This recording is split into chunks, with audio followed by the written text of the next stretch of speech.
Ticket అది రాజ్యాంగం మాకెందుకు, మాకేం అక్కర్లేదు. కానీ తల్లిగా చెప్పాలా వద్దా?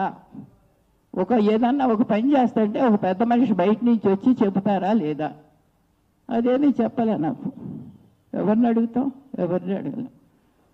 ఇప్పుడు ఇంకేంటంటే నిన్న కూడా ఏదో ఒక మాట మాట్లాడుతున్నారు ఆయన. రాజ్య అదేంటి పిల్లలు ఉన్నారు, గోపీనాథ్ పిల్లలే కాదని అనం. కావాల్సింది ఏంటంటే వీళ్ళకి ఐడెంటిటీ కావాలి. ఐడెంటిటీ కోసం మాత్రమే వెళ్ళాము. ఎప్పుడూ లేని ఇప్పుడు వచ్చేసరేంటి ఇన్నాళ్ళు లేనిది అంటే, ఇన్నాళ్ళు వాడు బతికున్నాడు. గోపీనాథ్ గారు బతికున్నారు. బతికున్నప్పుడు మనం ఏం చేయలేం. చచ్చిపోయిన తర్వాత కూడా ఏమి చేయలేం. కానీ మరి వాళ్ళ ఐడెంటిటీ కావాలి కాబట్టి ఐడెంటిటీ కోసం పోరాటం. ఇప్పుడు ఐడెంటిటీ వచ్చే వరకు పోరాడతాం. ఐడెంటిటీ లేకుండా ఆ బిడ్డ ఎట్టా బతుకుతాడండి? నువ్వే క్యాప్చర్ చేసుకుంటే సరిపోయిందా? గోపీనాథ్ భార్య నేనే నువ్వే డిక్లేర్ చేసుకుంటే సరిపోదు కదా. గవర్నమెంట్ చెప్పింది నీకు. అది మానేసి నువ్వు అన్నీ వాళ్ళకేమీ లేవు కాగితాలు, వాళ్ళు ఇట్టిదే అని చెబుతుంటే ఈ మనసు చాలా దెబ్బతిన్నది. మాలిని గారి మనసు చాలా దెబ్బతిన్నది. నేను ఇంతుంటే నేను అబద్ధం ఆడుతున్నానా? నేను భార్యను కాదా? ఈ రకంగా ఎందుకు వైరల్ అవుతున్నాయి మాటలు? ఇప్పటి వరకు నేను అట్లే కదా, ఇంతవరకు అతను డైవర్స్ అవ్వలేదు కదా అన్న దీంతో అసలు ఎవరికి చెప్పుకుంటే కూడా ఒకళ్ళిద్దరికి చెప్పుకుంటాం, మూడోది లేదు. అందుకోసం ఈ మీట్ పెట్టవలసి వచ్చింది.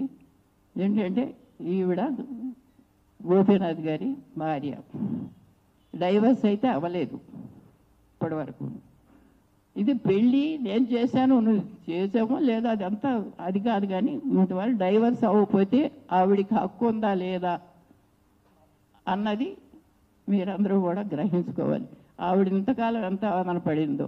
ఇంకోటి ఏంటంటే గోపీనాథ్ ఈ వద్దనుకున్నా, గోపీనాథ్ వద్దనుకుంటే 20 ఏళ్ళలో డైవర్స్ తీసుకునేవాడు కాదా? తీసుకునేవాడే కదా. డైవర్స్ చేస్తే వచ్చేసేది కదా. ఎందుకు తీసుకోలేదు?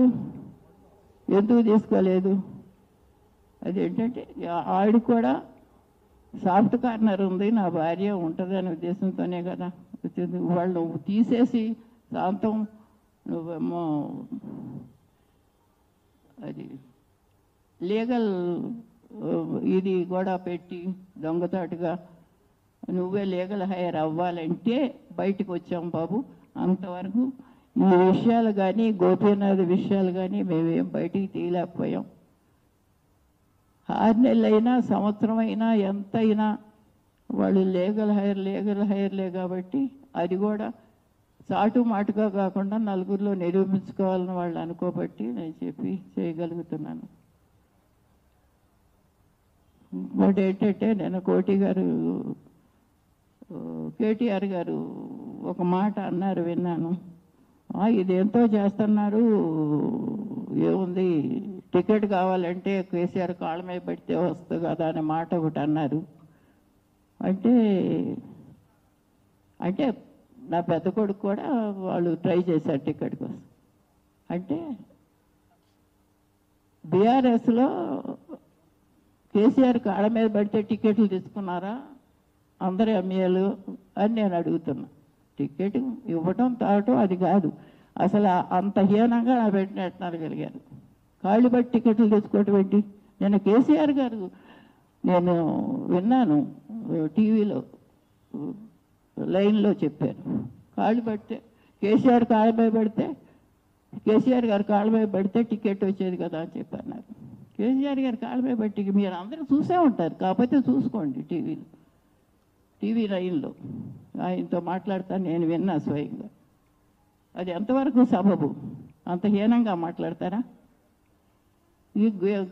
ఏంటి గోపీనాథ్కి 200 గజాల్లో చిన్న ఇల్లు ఉంది, ఏమీ లేదు. గోపీనాథ్కి ఏముంది, ఏమీ లేదు. కేసీఆర్ చూసారా? అడిగారా కేసీఆర్ తల్లిని ఏముందో ఏమీ లేదో?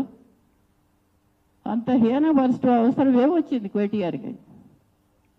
గోపీనాథ్కి ఉన్నది లేదు, డబ్బు ఏమో అడిగారా? నాకు తెలీదు అసెంబ్లీలో మాట్లాడితే మా మా ఫ్రెండ్స్ అందరూ నాకు ఫోన్లు చేసి ఏంటి అంత హీనంగా మాట్లాడుతున్నాడు, ఏంటి అంత హీనంగా మాట్లాడుతున్నాడు అని చెప్పి అడిగితే నేనేం సమాధానం చెప్పలేకపోయాను. ఆయన పాయింట్ అవుట్ ఎందుకు చేశానంటే వాళ్ళు మాట్లాడాడు కాబట్టి చేశాడు, లేకపోతే నాకేం పార్టీ అది కదా. ఆయన మీ మాటలు మాట్లాడా లేదా అని మీరు చూసుకోండి. గోపీనాథ్ తల్లిగా నేను అడగవలసిన బాధ్యత. ఆయన అంత చచ్చిపోయిన తర్వాత అంత హీనపరచవలసిన గోపీనాథ్ అంటే చాలా వరకు తెలుసు, వాడు ఎంత దర్జాగా ఉంటాడో ఏముంటాడో అందరికీ తెలుసు.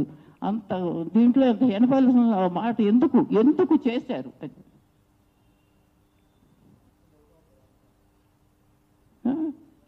ఏమిటంటే ఆ రోజున నన్ను రావద్దు, గోపీనాథ్ హాస్పిటల్లో ఉన్నప్పుడు రావద్దు అని చెప్పినటువంటి లెటర్ చూసుకోండి. పేర్లు చూస్తామ్మ, తల్లి, అన్న, వదిన, అన్నపిల్లలు ఇద్దరు, ఇదే కదా మా కుటుంబం. వీళ్ళు హాస్పిటల్ రానివ్వద్దు ఎందుకు అన్నారు? సునీత ఎందుకు చెప్పింది ఆ మాట? ఏ రకంగా చెప్పింది? ఎవరు చెప్పించారు? లెటరు చెప్పటం కాదు, లెటరు చెప్పటం అయిపోయింది. చెప్పటం 20 ఏళ్ళ నుంచి చెప్తాను ఉంది. ఈ లెటర్ ఎందుకు? నా కొడుకు నాతో బాగానే ఉండేవాడు, అతని సొంత విషయాలు నేనేం కల్పించుకునేదాన్ని కాదు, వెళ్ళేదని నా కొడుకుని చూసుకునేదని వచ్చేసేదాన్ని, మా ఇద్దరికి బాగానే ఉండేది.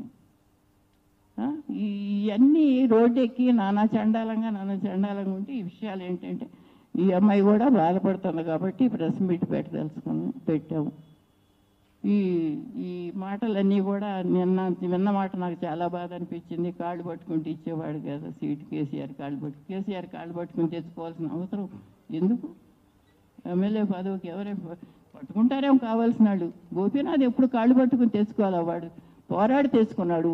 వాడి జీవితం 43 సంవత్సరాలు రాజకీయ జీవితం, 20 సంవత్సరాల నుంచి 63 సంవత్సరాలకు వాడు రాజకీయ జీవితం, రెండోది లేకుండా. అసలు ఏం చెప్పాలో కూడా నాకు తెలియట్లేదు. తప్పు ఒప్పులు చెప్తే అనుకోవద్దు, కాకపోతే జీవితం మాత్రం ఇది. పెళ్ళి ఇది ఇవన్నీ అట్లు ఏ ఫోటోలు చూపించి పెళ్లి చేశారటం, ఏదో చూపించేదటం లేదు. డివోర్స్ అవ్వలేదు. ఇది ఆ సర్టిఫికెట్స్ ఏమైంది, డిస్మిస్ కూడా ఇప్పుడు 2000 ఎంతమ్మా డిస్మిస్ అయిన టైము?